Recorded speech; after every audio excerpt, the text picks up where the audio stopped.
Bayangkan seseorang yang bersikeras bahwa Batman dan Bruce Wayne adalah dua orang yang berbeda, atau bahwa Superman dan Clark Kent tidak ada hubungannya sama sekali. Kedengarannya konyol bukan? Tapi nyatanya, ada kepercayaan serupa yang beredar dalam konteks teologi, di mana beberapa orang beranggapan bahwa Yesus dalam kekristenan dan Nabi Isa dalam Islam adalah dua tokoh yang berbeda.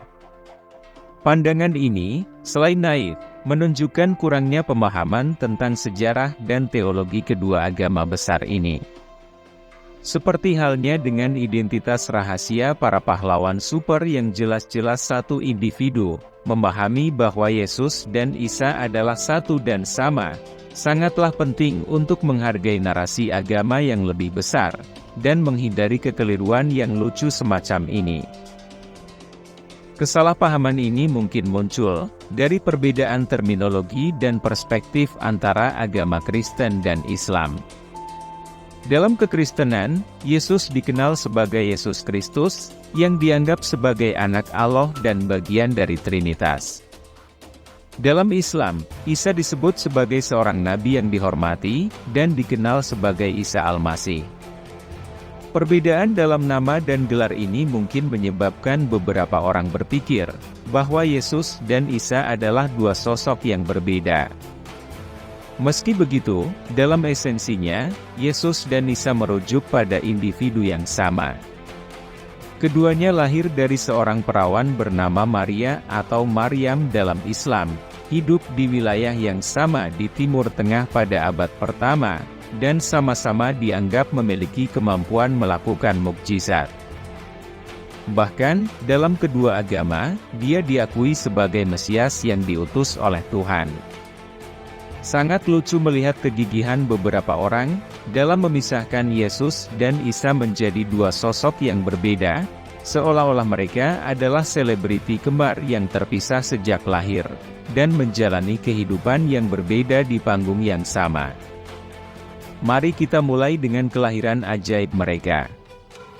Kedua sosok ini, meskipun memiliki sebutan berbeda oleh para pengikut mereka, ternyata lahir dari seorang perawan bernama Maria, atau Maryam.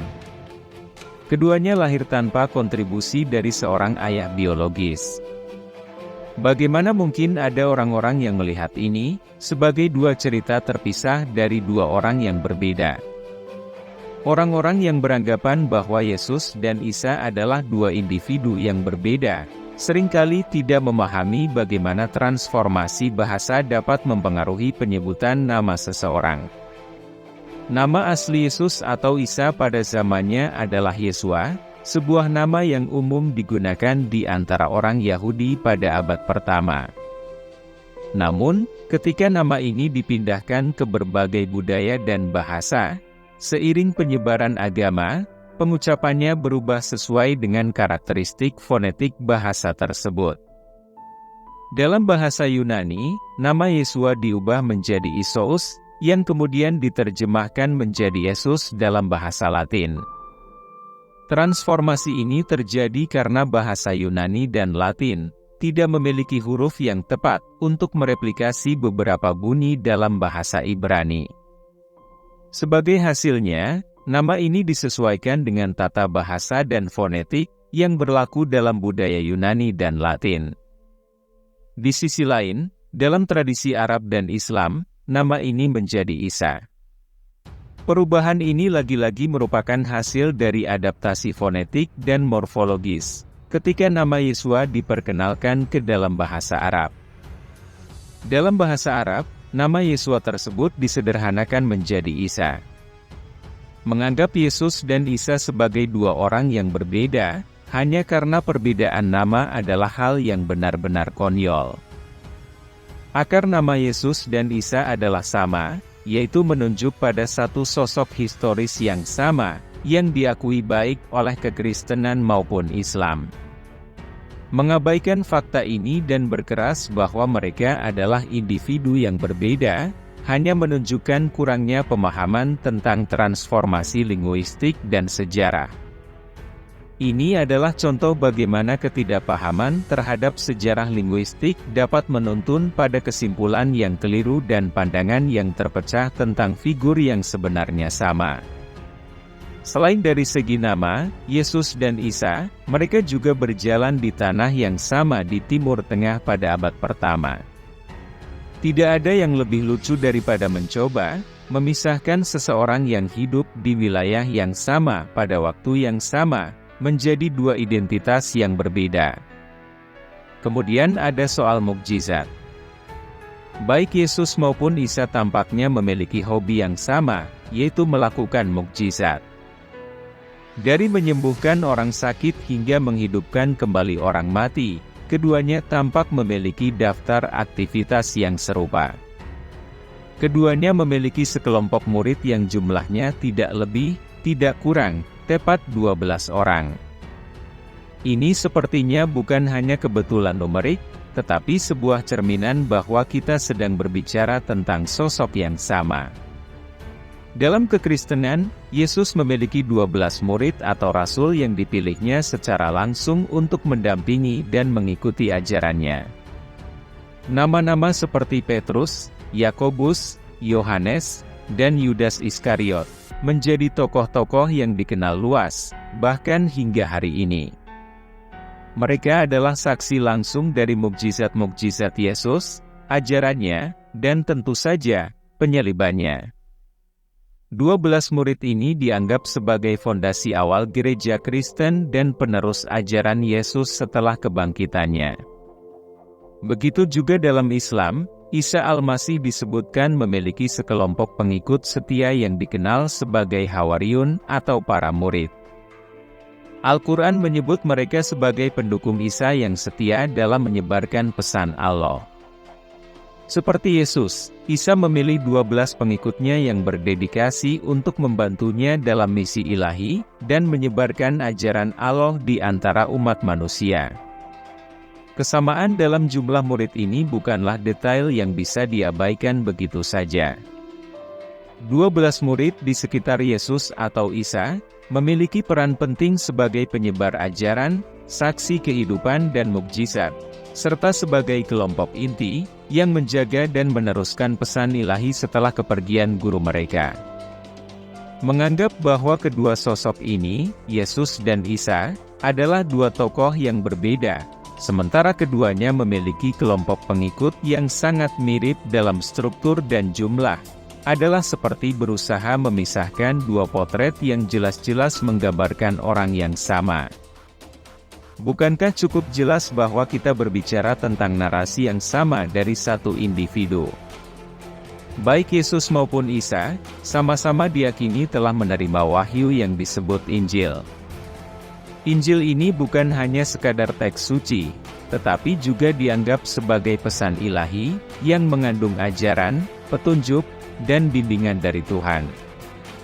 Dalam kekristenan, Injil adalah 4 kitab suci yang mengisahkan kehidupan, ajaran, dan mukjizat Yesus. Semacam biografi spiritual, yang tidak hanya menceritakan betapa bijaksananya Yesus, tetapi juga betapa hebatnya Dia dalam melakukan mukjizat. Semua ini terangkum dalam Matius, Markus, Lukas, dan Yohanes, seperti edisi-edisi yang berbeda dari cerita yang sama. Lalu kita berpindah ke Islam, di mana Isa juga menerima wahyu yang disebut Injil. Injil ini dianggap sebagai petunjuk langsung dari Allah kepada umat manusia melalui Isa. Namun, umat Islam percaya bahwa versi aslinya telah dimodifikasi oleh tangan-tangan manusia yang terlalu kreatif. Lucunya, beberapa orang tampaknya merasa bahwa perbedaan dalam interpretasi dan penerimaan Injil ini cukup untuk membuat Yesus dan Isa menjadi dua sosok yang sama sekali berbeda. Pada intinya baik Yesus maupun Isa menerima wahyu yang sama, yang disebut Injil. Dalam kekristenan, Yesus adalah pusat dari iman Kristen. Dia dianggap sebagai anak Allah dan penyelamat umat manusia, yang mengorbankan dirinya di kayu salib, untuk menebus dosa-dosa manusia.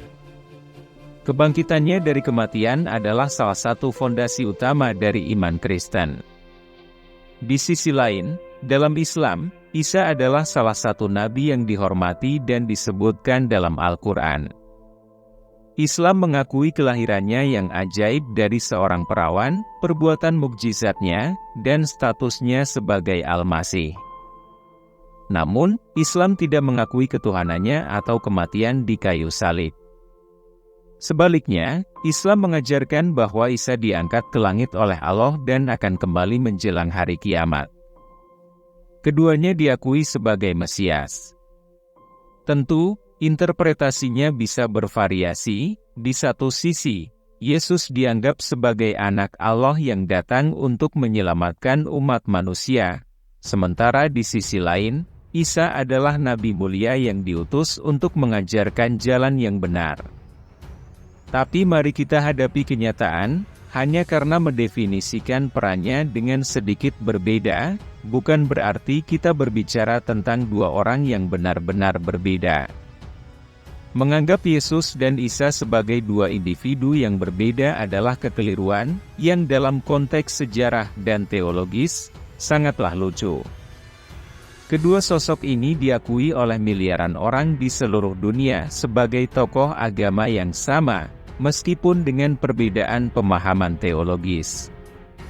Pemahaman yang benar tentang hubungan antara Yesus dan Isa, tidak hanya penting untuk dialog antar agama, tetapi juga untuk menghindari kesalahpahaman dan prasangka yang tidak perlu. Dengan memahami bahwa kedua agama mengakui figur yang sama, meskipun dengan pandangan yang berbeda, kita bisa lebih menghargai dan menghormati keyakinan satu sama lain. Yesus dan Nabi Isa adalah dua nama untuk individu yang sama dalam sejarah dan agama. Meskipun kekristenan dan Islam memiliki pandangan teologis yang berbeda tentang dirinya, menganggap mereka sebagai dua orang yang berbeda, adalah kesalahan yang menunjukkan kurangnya pemahaman. Oleh karena itu, penting bagi kita untuk mendekati topik ini dengan pengetahuan yang akurat, dan rasa hormat yang tinggi terhadap keyakinan masing-masing.